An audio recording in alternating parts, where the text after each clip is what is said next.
मध्याह्न मेनू कक्षा एकादश। आज अगला पाठ है त्रिलोचन। इनका मूल नाम वासुदेव सिंह है। जन्म 1917, चिरानीपट्टी, जिला सुल्तानपुर, उत्तर प्रदेश। इनकी प्रमुख रचनाएं हैं धरती, गुलाब और बुलबुल, दिवंगत ताप के ताए हुए दिन, शब्द और उस जनपद का कवि हूँ, अर्घात तुम्हें सौंपता हूँ, चैती, अमूला, मेला घर, जीने की कला।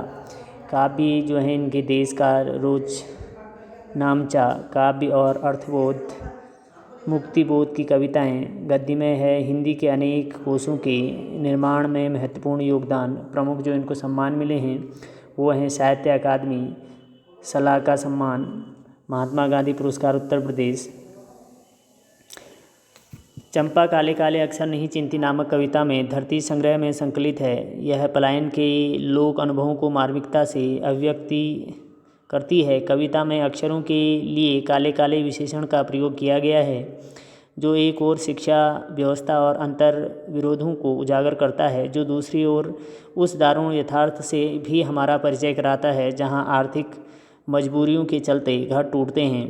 काव्य नायिका चंपा अनजाने की ही उस शोषक व्यवस्था के प्रतिपक्ष में खड़ी हो जाती है जहाँ भविष्य को लेकर उसके मन में अनजान खतरा है। वह कहती है, कलकत्ते पर वज्र गिरे, कलकत्ते पर वज्र गिरने की कामना जीवन के खुरदरे यथार्थ के प्रति चंपा के संघर्ष और जीवट को प्रकट करती है।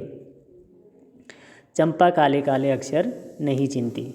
चंपा काले काले अक्षर नहीं चिंती, मैं जब पढ़ने जाता हूँ वह आ जाती है, खड़ी खड़ी चुपचाप सुना करती है, उसे बड़ा अचरज होता है इन काले चिन्हों से कैसे ये सब स्वर निकला करते हैं।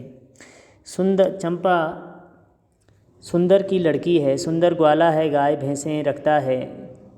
चंपा चौपाइयों को लेकर चरवाही करने जाती है। चंपा अच्छी है, चंचल है, नटखट भी है, कभी कभी उधम करती, कभी कभी वह कलम चुरा लेती है। जैसे तैसे उसे ढूंढकर जब लाता हूँ पाता हूँ अब कागज़ गायब है, परेशान फिर हो जाता हूँ। चंपा कहती है, तुम कागज़ ही गोदा करते हो दिन भर, क्या यह काम बहुत अच्छा है? यह सुनकर मैं हंस देता हूँ, फिर चंपा चुप हो जाती है। उस दिन चंपा आई, मैंने कहा कि चंपा तुम भी पढ़ लो, हारे गाड़े काम करे सरेगा, गांधी बाबा की इच्छा है सब जन पढ़ना लिखना सीखें। अर्थ देखेंगे, चंपा काले काले अक्षर नहीं चिंती। कवि कह रहे हैं कि एक चंपा नामक लड़की है जिसको जो है पढ़ना लिखना नहीं आता है।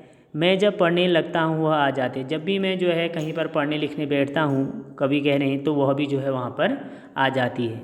खड़ी खड़ी चुपचाप सुना करती है और खड़े होकर के जो है मुझे पढ़ते हुए वह सुनती है। उसे बड़ा अचरज होता है, उसे बड़ा ही आश्चर्य होता है इन काले चिन्हों से कैसे ये स्वर निकलते हैं। ये जो काले चिन्ह हैं, जो शब्द हैं, इनसे जो है इस प्रकार से स्वर कैसे निकलते हैं, इसको लेकर जो है चंपा को बड़ा ही आश्चर्य होता है। चंपा सुंदर की लड़की है। चंपा जो है सुंदर नामक व्यक्ति की लड़की है। सुंदर ग्वाला है, गाय भैंस रखता है। सुंदर जो है ग्वाला है और गाय भैंस को जो है पालता है। चंपा चौपाइयों को लेकर चरवाही करने जाती है और चंपा भी जो है अपने पिता के साथ उन गाय भैंसों को जो है चराने के लिए जो है जंगल में जाती है। चंपा अच्छी है, चंचल है, नटखट भी है। चंपा जो है अच्छी भी है, नटखट भी है, कभी कभी उधम करती है, कभी कभी जो है मेरे को जो है परेशान करती है। कभी कभी वह कलम चुरा लेती है। कभी क्या करती है कि मैं जब लिखने बैठता हूँ तो चुपचाप कलम ले लेती है।